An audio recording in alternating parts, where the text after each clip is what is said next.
এখন তোর মার মাথা ঠান্ডা হয়েছে? না অবিন মামু, মাথা ঠান্ডা হওয়া তো অনেক দূরের কথা, তারপরে আরো অনেক জল ঘোলা হয়েছে। তার মানে? মা আর বাবি এ বাড়িতে এসেছিল অবিন মামু, তার সঙ্গে দিদিভাইও এসেছিল। সেদিনই আমরা জানতে পারি যে দিদিভাই নাকি মাকে কথাগুলো বলেছে। তারপর প্রচুর অশান্তি হয়। আর আমার মা তারপর সবার সামনে, এবাড়ির প্রত্যেকটা মানুষের সামনে বলেছে যে আমি নাকি মাকে এই কথাগুলো সত্যি বলেছি, দিদিভাই নাকি মিথ্যে কথা বলেনি। কি বলছিস রে মা? আমি ঠিকই বলছি অবিন মামু। তারপর থেকে তো অনুরাগ আমার সাথে কথাই বলছে না। আর মার কাছে তো আমি দু চক্ষের বিষ হয়ে গেছি অবিন মামু। আমার নিচে যাওয়ারও কোনো অধিকার নেই। আমি ঘরের মধ্যে একরকম ঘরবন্দি হয়ে বসে আছি। ছি ছি, তোর মা এমন কথা বললেন কেন? আমি জানি না, আর যেটা আমার মন বলছে সেটা যে আমি ভাবতে চাই না অবিন মামু। আমি সত্যি ভাবতে চাই না যে আমি আমার মায়ের নিজের মেয়ে নই বলে, শুধুমাত্র কুড়িয়ে পাওয়া মেয়ে বলে মা দিদিভাইকে বাঁচাতে আমাকে সবার সামনে মিথ্যেবাদী প্রমাণ করলো। এটা আমি ভাবতে চাই না। না না, তুই ভাবতে না চাইলেও তো ঘটনাটা তাই দাঁড়ালো। সবই আমার কপাল অবিন মামু। যে মেয়ের জন্ম থেকে এত ঘটনা, তার কপালের থেকে আর ভালো কি হতে পারে বলো? বাবার সঙ্গে যোগাযোগ করেছিস? না,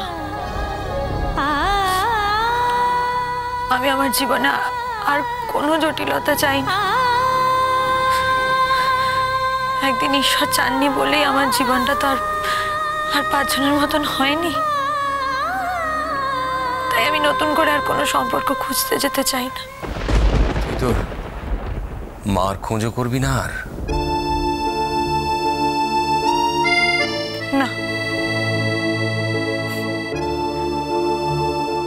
খোঁজ করব না। যদি কোনোদিন মার সাথে দেখা হয়, যদি কোনোদিন খোঁজ পাবো। আমি নিজে থেকে আর কোনো খোঁজ করব না অবিন মামু।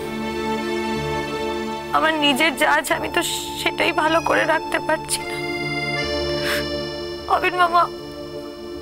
আমাকে অনুরাগ বাড়ি থেকে বের করে দেয়নি, অন্য কোথাও দিয়ে আসেনি, কিন্তু বিশ্বাস করো দিয়ে আসলে এর থেকে ভালো হতো।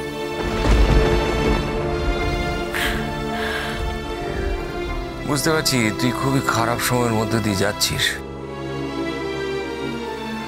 আমি কিছু করতে পারবো কিনা জানি না, তবে যদি কথা হয় আমি কিন্তু তোর হয়ে কথা বলবো মা। না না অবিন মামু, তুমি এসব কিছু বলতে চাও না।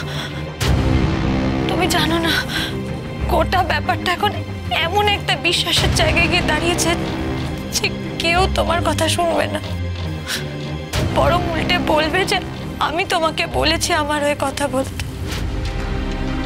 অবিন মামু, আমি আর অশান্তি চাই না। আমি আর কোনো অশান্তি চাই না। তার চেয়ে বরং যদি কোনোদিন কিছু ঠিক হয়, যদি ঈশ্বর চান, তাহলে আমি নিজেকে একদিন ঠিক প্রমাণ করতে পারবো। তুমি দেখো, সবার আমার উপর থেকেই ভুল ধারণাটা কেটে যাবে।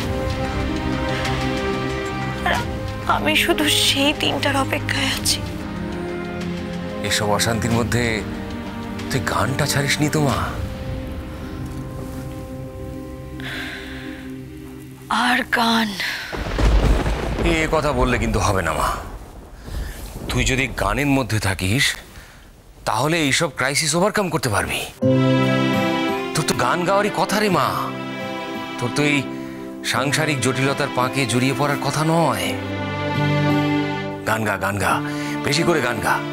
আর শোন, ওই যে প্রতিযোগিতাটা আছে না, তোর মা যতই না করুক, তোকে কিন্তু ওখানে গাইতে হবে। আমি তোর নাম দিয়ে দিয়েছি, আমি নিজে তোকে নিয়ে যাব। অবিন মামু, সেটা তুমি করো না। দেখো, আমি মার কথা অমান্য করতে পারবো না। তুমি বুঝতে পারছো না আমাদের বাড়ির কি সিচুয়েশন এখন। আমার গান গাইতে যাওয়াটা অনুরাগও মেনে নেবে না। কিন্তু দিনটা তোর ফিরে আসবে না মা। দেখ, একদিন তোদের সব ঠিক হয়ে যাবে, কিন্তু ততদিনে সুযোগটা তো হাতছাড়া হয়ে যাবে। আমার আর কোনো উপায় নেই অবিন মামু। উপায় আছে, তোকে কৌশল করতে হবে। কৌশল? না না, আমি সেসব পারবো না। খুব পারবি।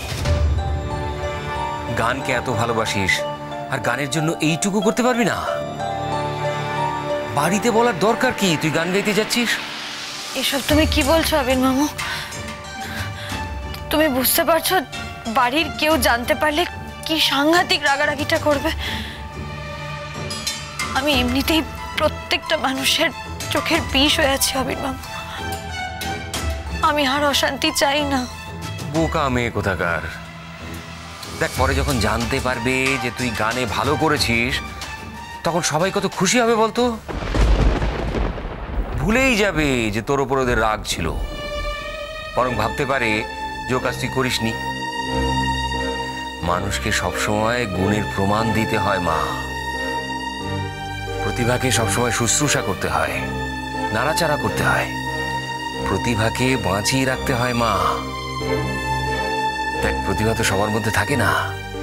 যাদের থাকে তারা ঈশ্বরের কাছের মানুষ। প্রতিভাকে অপমান করা মানে ঈশ্বরকে অপমান করা। প্রত্যেককেই ঈশ্বর একটা নির্দিষ্ট কাজ দিয়ে পৃথিবীতে পাঠান, তাতেই তার বেঁচে থাকার সার্থকতা। তুই গান গাইলে সেটাই হবে তোর ঈশ্বর নির্দিষ্ট কাজ। তুই গান গাইবি না মানে? আমি বলছি তুই গান গাইবি। সেদিন তোকে কখন বেরোতে হবে আমি সব বলে দেবো। যে কোনো ভাবে তোকে বাড়ি থেকে বেরোতে হবে। দরকার হলে ও বাড়িরই কারো সাহায্য নিবি। দেখি আমি পিকলুর সঙ্গে কথা বলতে পারি। মোট কথা, এসব নিয়ে তোকে ভাবতে হবে না। তুই নিজের মনে গান প্র্যাকটিস কর। বলছিলাম কি অবিন মামু,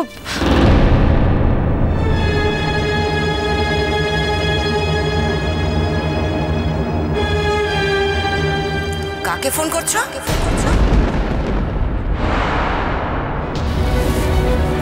কি হলো? কি কে লাইনে? কে আছে? অবিন মামু। কি বলছিল অবিন মামুকে ফোন করে তুমি? হ্যাঁ, খুব বেশি চালাক মনে করছো নিজেকে না? তুমি কি ভেবেছিলে অবিন মামুকে ফোন করে ইনিয়ে বিনিয়ে তুমি বলবে যে তুমি এসব কিছু করোনি, আর অবিন মামু সেগুলো বিশ্বাস করে বাড়ির সবাইকে বোঝাতে আসবে? মেঘলা মা শোন, যে অবিন মামু একটা সহজ সরল মানুষ, কোনোদিনও সংসারের এই সমস্ত ভেতরকার জটিল ব্যাপারে নিজেকে জড়ানি, তোমার স্পর্ধা কি করে হলো? তাকে এই সমস্ত কথা বলতে, এই সমস্ত কথার মধ্যে তাকে জড়াতে?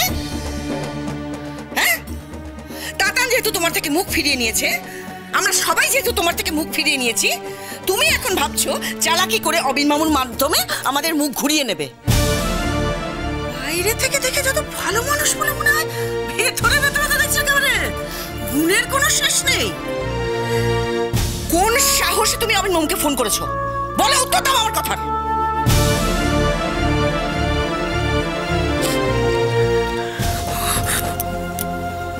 অবিন মামু, আমি এখন রাখছি। ফোনটা তোর মাকে দে।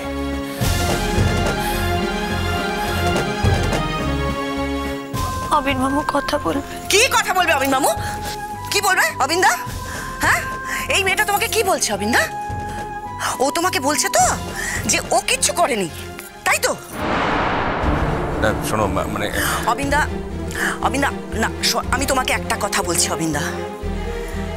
ওর মা যে এই মেয়েটাকে কুড়িয়ে পেয়ে এত ভালোবাসা দিয়ে, এত আদর দিয়ে তিল তিল করে মানুষ করেছে, বড় করে তুলেছে, যে নিজের মেয়ের ব্যাপারে স্যাক্রিফাইস করেছে এই মেয়ের জন্য, ওর সঙ্গে তাতানের বিয়েটা মেনে নিয়েছে পর্যন্ত, ওর সেই মা কিন্তু অবিন্দা আমাদের বাড়িতে এসে বাড়ির সকলের সামনে দাঁড়িয়ে স্পষ্ট ভাষায় বলে গেছে যে এই কথাগুলো মেঘলা ওর মাকে বলেছে, যেটা নাকি অদ্রিজা ওভারহিয়ার করেছে। বুঝতে পেরেছো তুমি? নদী